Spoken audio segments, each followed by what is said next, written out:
condolences to the Vatican, to the Catholic Church, and to the Catholics around the world on the passing of His Holiness Pope Francis. Pope Francis was not an ordinary leader. He rejected the distant and lavish traditions of his office and instead walked humbly among the poor and the oppressed. He was a pope who embraced the spirit of service, choosing a simpler life over luxury. Pope Francis traveled to Africa, visiting the war-torn countries of Sudan and the DRC as well as the Central African Republic, where he opened the holy door, bringing hope to the forgotten and the displaced. He spoke openly against poverty, inequality, colonialism, and the exploitation of Africa's people and resources. In one of his final acts of courage, Pope Francis raised his voice against the genocide unfolding in Gaza. He called for peace, condemned the slaughter of innocent civilians, and reminded the world that the lives of Palestinians are as sacred as any other. As we remember his life, let us never forget the people of Palestine and their resistance against the apartheid Israel regime. Our freedom is incomplete without the freedom of the people of Palestine, and as South Africa, we must never retreat from our solidarity with Palestine, even in the face of intimidation by the USA. May the legacy of the Pope inspire us to build a more just, humane, and compassionate world. The Economic Freedom Fighters welcomes the decision of the Western Cape High Court handed down on the 27th April 2025, setting aside the illegally adopted 2025 fiscal framework and revenue proposals and suspending the implementation of the VAT increase from 15% to 15.5%. This decisive court order vindicates the principled stance the EFF has consistently taken to defend the Constitution, the rule of law, and the interests of the poor and working class against political expediency and executive overreach. This victory restores Parliament's constitutional powers as the legislative authority over the public finances, reaffirms the supremacy of the law, and crucially protects millions of South Africans, especially the poor and working class, from being further burdened by reckless and unjust VAT increase amidst an economic crisis. At a time when South Africans are already suffering under the unbearable burden of high cost of living, skyrocketing food prices, unaffordable electricity tariffs, and record petrol prices, the suspension of VAT increase is a necessary intervention against further economic suffocation. The EFF has long warned that the current Minister of Finance and the leadership of the National Treasury are incompetent, untrustworthy, and incapable of tabling a credible, believable, and lawful budget. From the onset, it was clear that they were detached from the economic realities faced by ordinary South Africans. The crisis began with the minister's catastrophic attempt to table the original 2025 budget on 19 February 2025. The budget collapsed under the weight of public and political rejection of the proposal to increase VAT by 2 percentage points and the refusal to implement the inflationary adjustment of income tax brackets. The EFF was among the first political parties to declare that the Minister of Finance failed to appreciate the depth of South Africa's economic crisis, even as he reluctantly considered that austerity budgeting had to end and rejected the first budget unconditionally. Unwilling to listen and arrogant, the minister returned to Parliament on 12 March 2025 with so-called revised budget. Yet the core proposal remained the same, a VAT increase, albeit now by 0.5% for the 2025-26 financial year.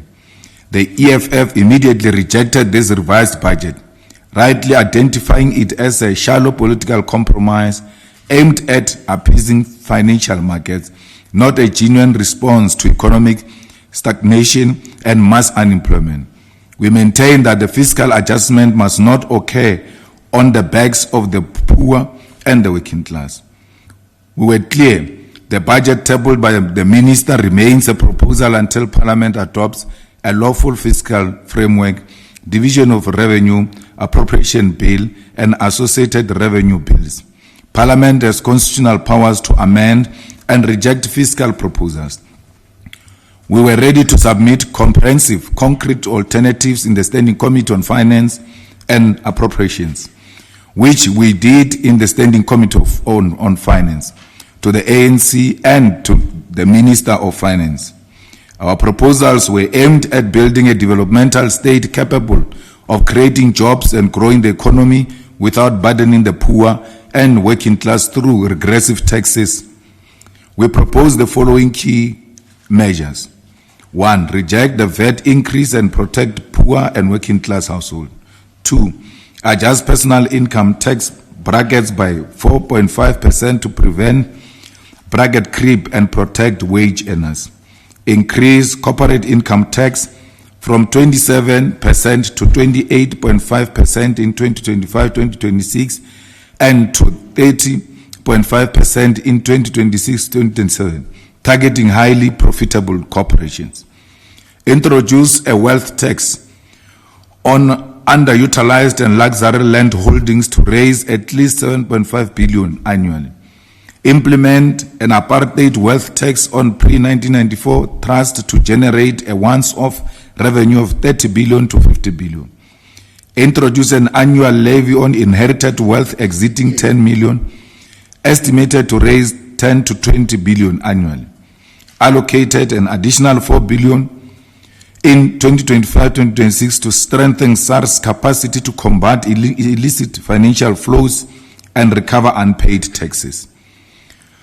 Launch a 512 billion fiscal stimulus program over 3 years to fund infrastructure, frontline employment, reindustrialization, and rural development. Amend the Division of Revenue Bill to increase local government funding without reducing essential allocations for health, education, and basic services in provinces. These proposals reflect a credible, progressive, and transformative approach to fiscal policy, unlike the National Treasury's austerity-driven framework that sought to balance the budget on the backs of the poor and working class. However, because the ANC no longer enjoys a majority in Parliament and its committees, it chose to undermine democracy and the law by steamrolling the 2025 fiscal framework through deceitful tactics on 1st April 2025.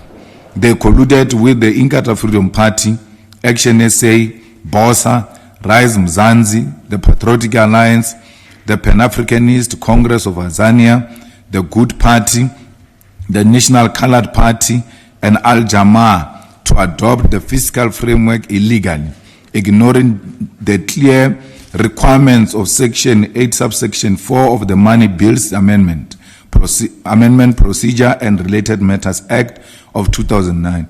Without a valid fiscal framework, no budget process could lawfully proceed. Immediately after the unlawful meeting, on the very same day, the EFF sent a letter to the Speaker of the National Assembly raising an urgent legal objection and demanding the withdrawal of the Standing Committee's report. The next day, 2nd April 2025, during the National Assembly sitting, we reiterated on the floor that the fiscal framework was adopted in an unprocedural and illegal manner. We made it clear that the proceeding will expose Parliament to constitutional invalidity, because we believe that had the process been followed, the ANC will not have had enough support to pass the budget. Despite these interventions, the Speaker, herself driven by political expediency, refused to act. Instead, she attempted to create an illegal workaround, sending a letter to the Minister of Finance on 21st April 2025, suggesting that the fiscal framework was adopted with a condition that the minister should seek alternative revenue sources. This was an irrational and legally meaningless political maneuver. The law provides for no such conditional adoption of fiscal framework. The Speaker disgraced the office she occupies and compromised the independence of Parliament. Meanwhile, political parties that naively believed they could support the fiscal framework with conditions while hoping for side settlements to correct their bundling, exposed their desperation, ignorance of the budget process, and reckless hunger for positions. Their confusion has been made worse by ignorant propaganda such as the absurd nonsense published by some media houses peddling an illusion that Parliament could separate revenue proposal from the fiscal framework and the National Treasury must remain independent to implement irrational fiscal policy without a law. It is shameful that individuals who do not understand even the basic principle of budgeting processes are entrusted with chairing the key parliamentary committees such as Scope and Standing Committee of Finance. Such political illiteracy threatens the constitutional order and brings Parliament into disrepute. Faced with this institutional betrayal, the EFF had no choice but to intervene through the courts. On 26 April 2025, we filed supplementary court papers in the Western Cape High Court. On 27 April 2025, the court delivered a landmark ruling. 1. Setting aside the illegally adopted fiscal framework and revenue proposals. 2. Suspending the VAT increase scheduled for 1st May 2025. 3. Restoring constitutional order to Parliament's budgeting process. This ruling is not just a victory for the EFF, it is a victory for the people of South Africa. It is a victory for the rule of law. It is a victory for the poor and working class who would have suffered greatly under the VAT increase. It is important to emphasize the court judgment does not validate the sideshows and political chances that occurred outside Parliament by disparate parties seeking relevance. It is the EFF strategic, legal and parliamentary intervention that achieved this outcome and stopped VAT increase. In light of this decisive judgment, the economic freedom fighters call for the immediate resignation of Finance Minister Enoch Godongwana and the National Treasury Director General Duncan Peterson. These individuals have proven themselves incapable of formulating a lawful, credible and developmental budget. They have lost the confidence of the people of South Africa, and the business community should not trust them. It is the business community that has spent billions on changing their VAT system for nothing and should pursue any means necessary to hold the government accountable. South Africa now faces an urgent task. A credible third budget for the 2026 financial year must be tabled by no later than July 2025. The current government must either deliver a lawful budget within this time frame or accept that its failure to do so will trigger a constitutional crisis leading to its collapse and fresh elections. The EFF stands ready to engage meaningfully and table substantive proposals to ensure the new budget focuses on economic recovery, industrialization, mass employment, and the restoration of public service. We will reject any attempts to impose budget cuts, austerity, or regressive taxation on the people of South Africa. We emphasize, while the VAT increase was a particular trigger, the entire 2025 budget, as formulated by the Minister of Finance, is fundamentally flawed. The National Treasury's neoliberal dogma, obsession with austerity, and blind loyalty to the white capitalist establishment have no place in South Africa's current economic realities. The EFF has consistently led from the front in Parliament and society. In the 7th Parliament, we recommended ourselves to be effective and constructive opposition.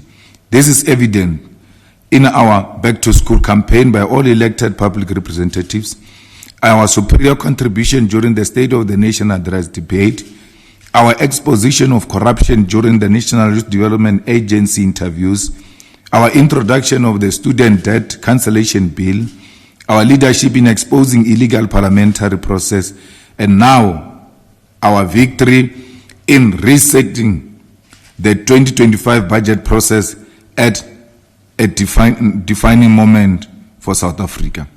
This makes us, from yesterday, the official opposition party in South Africa.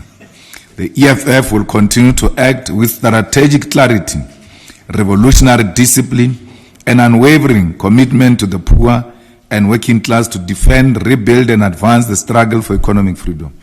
We call on all political parties, civil society organizations, trade unions, and academic institutions to work with us in the next phase to rebuild the national budget in a way that serves all South Africans, not just the rich. Victory belongs to those who defend the Constitution, democracy, and the people, and not to those who sell them out for politics.